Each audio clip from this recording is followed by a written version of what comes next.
This review is going to get me in trouble. Hey guys, how is everybody doing? Continuing my Christopher Nolan review series, here's my thoughts on the final Dark Knight movie, The Dark Knight Rises. Before we begin, I want to get something out of the way. This is my favorite Batman movie. This has always been my favorite Batman movie, even when I was younger. Maybe if I didn't watch this movie as much as I did when I was younger, maybe The Dark Knight would be my favorite. But to me, this is just a better made movie than The Dark Knight. Yeah, sure, The Dark Knight is a great movie and all. Heath Ledger's Joker will always be the best part about that movie and the only reason I feel everybody really watches that movie. But this has always been my Batman movie. This is the Batman movie I put on out of any other Batman movie. Out of the way, I will finally give you my thoughts on The Dark Knight Rises. My positives on The Dark Knight Rises is something that I feel is done better than The Dark Knight, and that is the opening sequence to this movie. Now, the opening sequence to The Dark Knight is great and all, the whole bank robbery, but to me, this is where the CIA is kind of looking for Bane and his goons, and then they kind of hijack the plane and all that, where Bane and some of his like crew members are kind of like posing to be like be kidnapped and know something about Bane, but it turns out that Bane is actually on that plane, and then he reveals like who he is and how nobody cared who he was till he put on the mask and all that. It's a very awesome sequence. It's a great action sequence. This is how, to me, how you open a Batman movie and how you open just a superhero movie, in my opinion, to where the opening to, from the opening sequence to where they're just getting onto the plane, you're like, what's going on?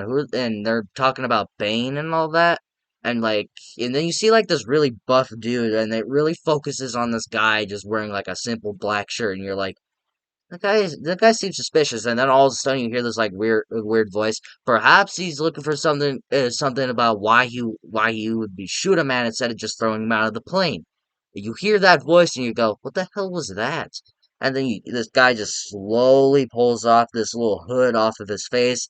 Then you see this awesome mask that Bane is wearing, and he just goes, "No one cared who I was till I put on the mask." And then he says this really cool line. He goes, "If I pull that off, will you die?" He goes, "It will be extremely painful. You're a big guy. For you."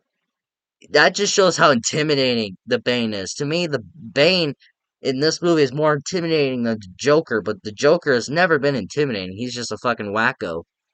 That whole opening sequence to me is done better than the Dark Knight. Sure, the opening sequence of Dark Knight is great, but I've always preferred this opening scene, even today, where you think since I grew up and I've seen and everybody's saying The Dark Knight is their favorite, and I've grew up and I've seen that those two movies back to back, and I go, those two movies are great, but I just prefer this opening. I understand if you're gonna yell at me, but I've always preferred this opening. We gotta talk about the star of the show, and that is Tom Hardy as Bane.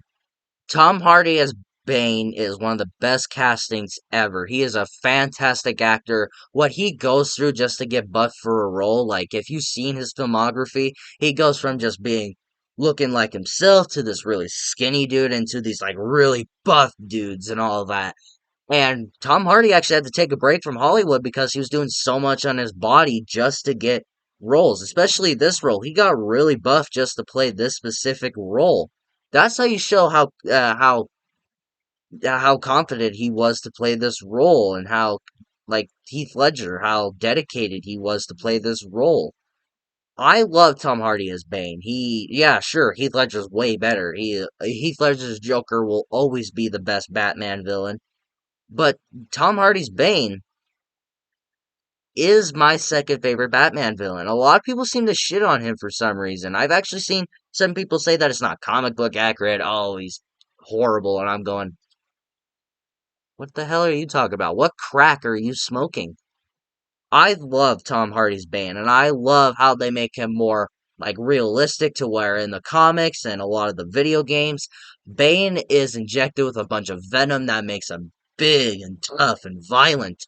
But to me, Bane has always, to me, just felt powerless about the venom. Without the venom, he's powerless and he's not that good of a fighter, but Christopher Nolan does the genius idea taking Bane and making him part of the League of Shadows instead of being him like this big buff guy that takes a bunch of venom and can just break through stuff. He's a trained fighter and he's gone through physicality, and that's what I love about this Bane. He's not injected with venom to make him powerless. To me, he's more intimidating. Well, he's a very well trained fighter and very buffed and part of like the League of Shadows. I love that version of Bane. That is my Bane. I don't care if it's not comic book accurate. I understand if people hate that mask, but I've always loved that mask. Yeah, and I understand if people make fun of it. I've actually seen some people say they don't like it because it sounds too much like Darth Vader. I would understand why you would say that, but I've always loved Tom Hardy's Bane. I will always cherish it. He was my Batman villain growing up. I adore this villain. I want a Batman. I want his mask. I would wear that mask, especially after seeing the episode of South Park when everybody wears that mask. I want that Bane mask, and I wish I was this Bane because he is fucking intimidating, and I love him. Like the score that they got here, where it's like, this is awesome, awesome. I really love that score. Even growing up, I loved it. Like, I feel what really like brings nostalgic from me watching this movie is that score. I've always loved that score. It's a very catchy score. It's a very interesting score, not store, and it kind of makes you question like, what are they really chanting? For a while, I didn't even know what they were saying, and it makes you interested. Like, I wonder what this means. And then later, the guy, like, like, Bruce even asked the one guy's like, what does that mean? Like, and he goes, hope. This, that, and like the whole score where it's kind of like played over like the Batman theme in a way of this trilogy, like the Dark Knight theme, plus that in a way, but with a bit tweaks here and there. It's a very awesome score. It's a very interesting score, and it's always been a score that I've loved. I don't understand why some people say that it's not a very catchy score or not a very interesting one. And like with Tom Hardy's Bane, I'm sitting going, why? It's like the title of this movie. I love how Bruce has to rise up again to where 8 years after the events of the Dark Knight, where he believes that he lost Rachel, who he was gonna marry, but then we all found out that she was gonna actually marry Harvey Dent, but then Alfred burnt that letter so to ease his pain, as he says in this movie. He sanctuaried himself for years. He did not go out in public. He's quit being Batman. He never went back to Wayne Enterprises, and he's literally losing everything. He's no longer the new boss of the Wayne Enterprises. His car was even taken away. His house was taken away. Everything that he had and when was rich was all taken away, and so he has to stop Bane and all these people and try to like come back to the world again so he can get all the things that he wanted again. I love that, especially when Bane breaks his back when fighting him, and then he puts him in like hell on earth where everybody tries to climb out of the pit, but some people die trying. I love that, and where especially that whole sequence where he finally makes you want to jump out of your screen and sing, yeah. I love where this movie literally lives up to its title, where in a way, when you think about it, it's him training to be the Batman again. In a way, this could be Batman Begins 2.0. It's kind of like taking Batman Begins and certain like some themes of the Dark Knight and bash them together, and this was what you would get. Two beloved movies of the comic book genre are basically put into this one movie. I love that. It's a very interesting story where Batman has to come out to the world again, where Bruce Wayne has to come out to the world again. I love the whole scene. I love that. It's a very interesting concept. A lot of people say it's boring and it's just not a Batman movie. Neither was The Dark Knight. That was a Joker movie. This is a Bane movie. The action in this movie is by far at the best of this franchise, where you've got the fight scenes with Batman and Bane, you got the whole like war scene where the police and all of Bane's goons going after each other. The action in this movie is great, especially that whole chase scene where Batman has finally come back to the world and all that, and where he's chasing Bane and his goons who've robbed a bank and he knows who they are and he's trying to capture them. But then the whole police see him, they are trying to arrest him because they were told that he is the one who murdered Harvey Dent and all that. I love this whole action sequences in this movie. A lot of people say that it's dull and compared to the other ones it's boring, and I'm going, again, if you say that the action in this movie is not good compared to Batman Begins, The Dark Knight Rises, The Dark Knight, what crack are you smoking? I don't care what anybody says. The action in this movie is awesome. It's by far at the best of this franchise. I don't understand why so many people hate on the action. I've actually seen some people just say it's dull. It's not like jump out of your seat like fuck yeah and all that. I'm like, dude, it's like some of the best action sequences in history. I love the action sequences. But hey, some people are dumb. Like this new cast that we get. We get Joseph Levet and what I forget how to pronounce her name. Hathaway, beneath. I believe her name is where she plays Catwoman slash Selena Kyle, who to me is in competition for my favorite Catwoman. I've always loved her, which I'm glad a lot of people say that they actually really like her. Then you got Joseph Levet, who plays an officer in this movie, who was revealed to be Robin at the end of the movie, which I will get to where I love those two. They're great. They're great castings. They're both two of the best parts about this movie. Annie Hathaway is Selena Kyle slash Catwoman is a very great character. She plays the character very well, and you believe that she really is Selena Kyle.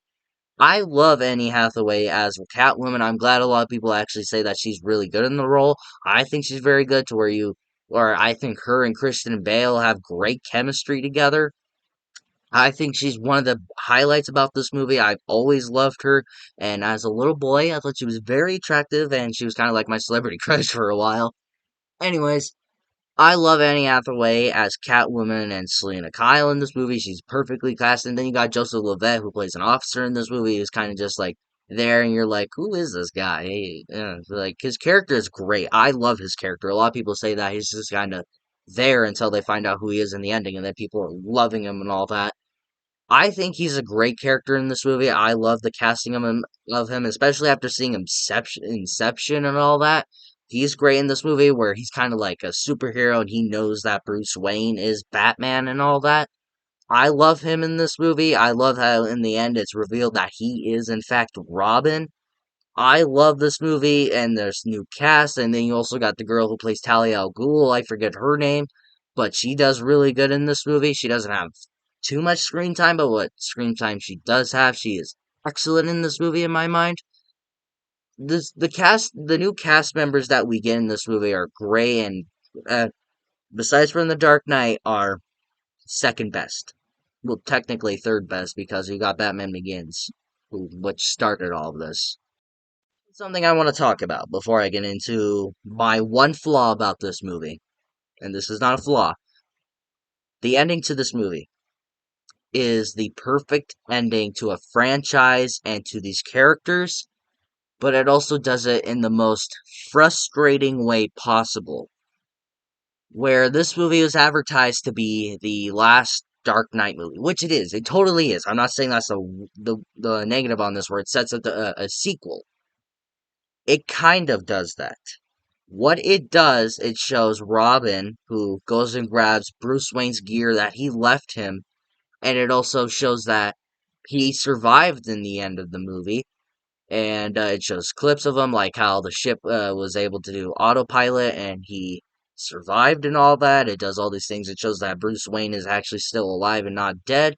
But then we got the officer who was Robin. He grabs the stuff that Bruce Wayne left him, and it ends with like how Batman began, where he shows like he shines a light in the cave and a bunch of bats come out, and then he's walking around in the pool with that awesome theme start playing in the background, and then this whole thing lifts up and he's standing on it looking confused, and then it just fades to black and shows the Dark Knight Rises.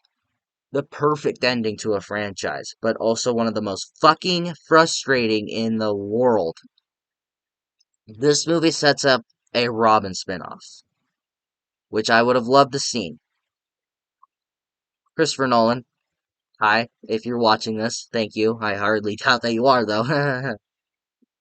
If you watch this video, Do you know how it feels to wait 11 years for that Robin spinoff that you teased us with? You made Interstellar, you made Dunkirk, you made Tenet, and now you got your new upcoming film Oppenheimer, which I'm very excited about. But then you make me wait 11 fucking years for your Robin spinoff, which I've been wanting for 11 years. Come here. Come here. Just come, yeah, just come here. Come here. Come here. I want to talk to you.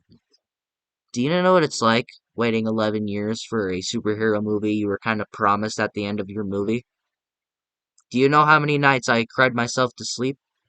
Just and also reading the Holy Bible and praying every night that I would get it? Do you know? Do you know? Moving on to my one flaw about this movie, and that's Talia al Ghul's death. Worst death ever, and one of the worst performances to the death of a character ever. To where they're trying to stop a bomb, which is about to blow up the city, which is the whole movie basically, which I really like. Where what it does is Batman shoots the truck, and then it crashes down into like this highway patrol thing and all that. And then they go up to her and she's like, and like she's like kind of catching breath and like saying that they can't stop this bomb and that this city is basically dead and that she's continuing her father's legacy. But the way she dies is horrible. She goes,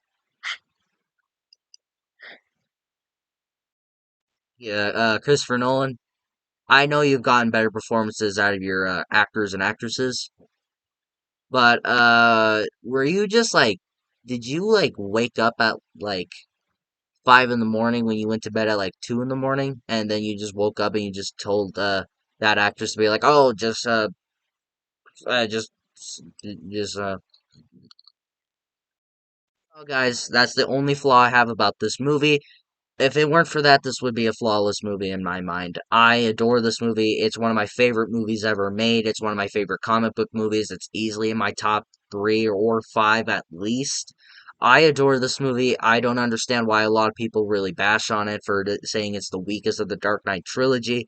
To me, it's the best of the Dark Knight trilogy. I will die on a hill saying that. This is a movie where I definitely recommend that you go out and buy it. What do you guys think of The Dark Knight Rises? Have you seen this movie? And if you have, please let me know what you thought about it in the comments below. And if you like this video, like it. If you love it, subscribe and hit the bell notification so you will get notified for my latest videos. And as always, see you next time.